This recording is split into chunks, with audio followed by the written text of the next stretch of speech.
In this video, I want to talk about how I installed my steam shower on a renovation that I did and walk you through all the steps and hopefully give you some information that can help you out if you want to add this to a project that you're doing. When I started the project, I couldn't find any good videos to help me out, so hopefully this one helps you out. So a couple of things about the finished product here.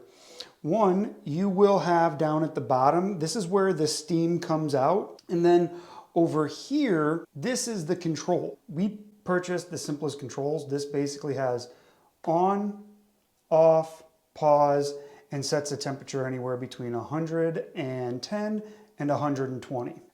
Down here at the bottom, this is where the steam comes out, and there's a little tub at the top where you can put essential oils if you want to add those onto it. You can see that where the steam comes out and where the controls are separated out. I've seen some videos where they're stacked on top of each other, but as the instructions show, they need to be as far apart as possible. This is really important because the controls here, they will determine when the generator produces steam and when it doesn't. So if they're right on top of each other, the room won't become nearly as steamy. During the installation process, we emphasized importantly to make sure no water could get where it didn't want to go. So when we put the steam shower in, we put 2 coats of waterproof membrane in between the backing and the tiles themselves.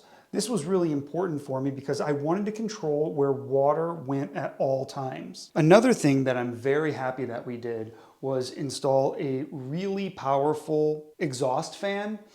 I'm really happy with this. This thing can pull the air out at really high rate. I believe it's at 180 CFMs, and it's been really great about evacuating the steam as quickly as possible so condensation doesn't form as much as it could when the warm air that has a high moisture content interacts with the colder air outside of it. Another thing that was very important was I wanted the least amount of penetrations through the tile as possible. So I didn't put a light in the bathroom. What I did was I put 2 LED lights here that can angle down. So if I want just the light in there, I can add that in. One of the things that I'm very happy about is that we put this window here to allow the steam to escape when we're done.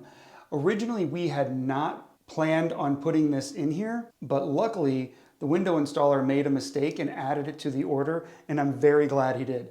This is really important to evacuate the steam as quickly as possible to avoid mold buildup in the room. Okay, so you can see here that I actually have my generator in my basement. So I kind of want to just walk you through all the different parts and how I installed mine and why my setup will probably be different than a lot of people's. So mine's in the basement. My steam generator is on the 2nd floor. So I have a pipe coming out of here. This is where the steam comes out of. It runs through here and then up the wall in a direct straight line. I tried to keep the bends to a minimum, the best that I could, and after seeing it operate, I shouldn't even have been worried about it. The steam definitely finds its way into there, no problem at all, even if it was farther away. Here is the line coming in that I piped in. I have a cold water line coming in. This is the communication cord that I was talking about. This little end right here, if you can see it, the outside diameter of it is too thick to run through a 1/2-inch piece of conduit if there are any bends in it. Even if there aren't, it would still make me a little bit nervous. So you definitely want to go to a 3/4 or a 1-inch if you have a serial communication port like this. Here I did purchase the tray here just in case it leaks. I'll explain that in a little bit. And here's the actual generator itself, which I'll explain in greater detail in a little bit as well. So how this works is cold water comes in, it gets heated up electrically. So you do have to have 240 volts at 40 amps going to it. According to my local code, I could run that in a 1/2-inch piece of conduit, which I did to my breaker, which fortunately for me was actually pretty close to the steam generator. If the steam generator is far away, you do have to consider that. You are going to have to run 240 volts at 40 amps up to there. okay? And then I run this to a junction box and then I drop it in through a little whip. The reason I did that was just in case this moved, which it doesn't, but just in case it did, since I have it on a shelf here, it wouldn't affect it at all. So this whip has a little bit more flexibility than a hard lined piece of 1/2 inch or 3/4 inch EMT. Okay, so again, my setup is probably a little bit different. All of the water, so once you're done with the steam shower, the water sits in here and cools down. On my system, I got the automatic flush, so all the water is going to come out through here, and then typically you want this going into some type of drain. There was no way for me to get this pipe to a drain, so what I did was I piped it through here. I did spend the extra money on the auto flush. This is not required. There is a ball valve here that you can just keep closed and it doesn't require this. I'll discuss the auto flush in a little bit. The water flows down through here through a little pump. This is just an HVAC pump they use to evacuate water from condensation from your HVAC system. And then I have this piped up over to my sink. I did call my local inspector to see if this fell within code. He said that it did. If you're a plumber out there, this may drive you crazy. I don't know, but according to my local code, this was allowed. So the reason this is on a shelf is I knew this was going to get hot and I didn't want it sitting on anything that somebody could accidentally put something next to it. So I created this little shelf system here. I set this up, I got the pan here, and the auto flush is the big thing. What the manufacturer for MrSteam recommends is that you evacuate the water here every 2 months using the ball valve. I did not want to have to deal with that. One, I've never met a ball valve that is operated at any regular intervals that doesn't eventually begin to leak, and I didn't want to deal with that. Two, the auto flush, how that works is after 2 hours, the water is evacuated. This little solenoid is activated, it opens this valve up, and the water is dumped down to here.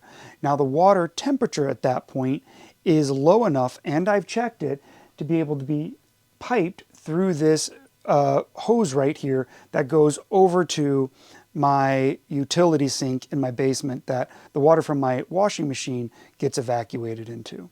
And so let's go over real quick again how the system works. Cold line pipes in. This is heated up electrically with a 40 amp 240 volt circuit. The steam comes through here up to the parts that I've already shown you that are actually in the steam shower themselves. When the steam is done, 2 hours later, the auto flush opens up, water dumps into here, and then is cycled out to my utility sink.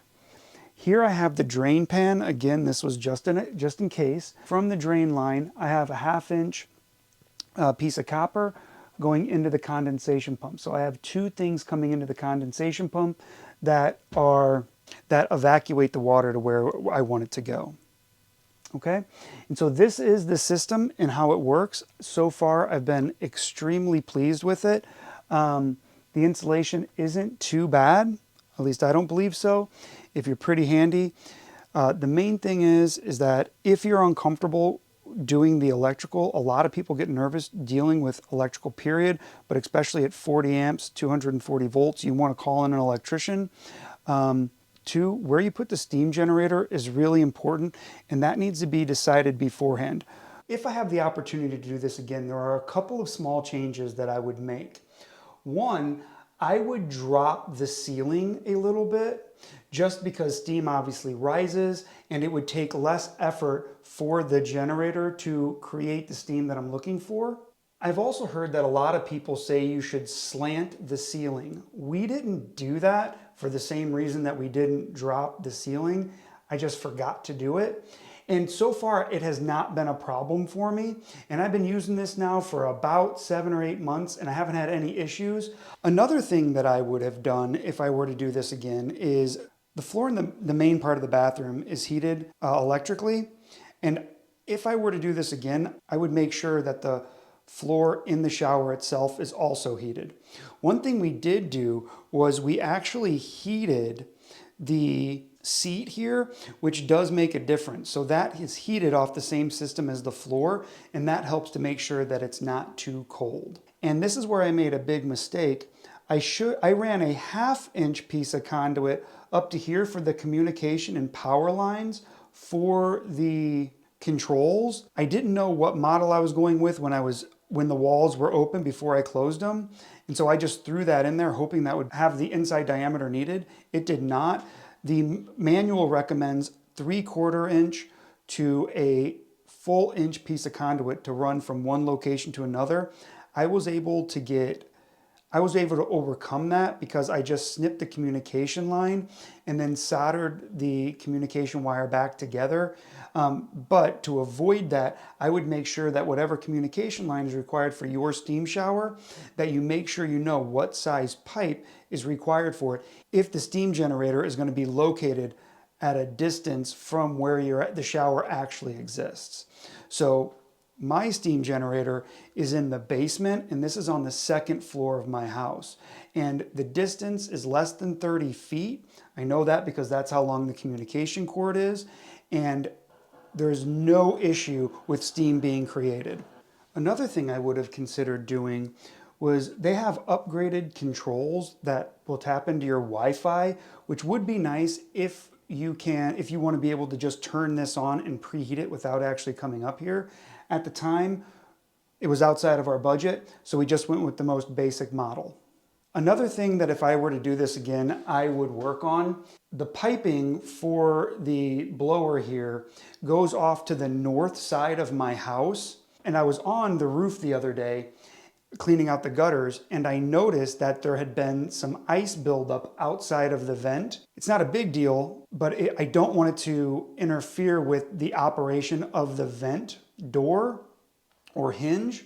So if I were to do this again, I would highly consider putting the vent either on the east side or the south side of the roof, where it will get more sun, heat up to help get rid of that buildup of moisture, which can be converted to ice. Let's take a look at how quickly the MrSteam can steam this up.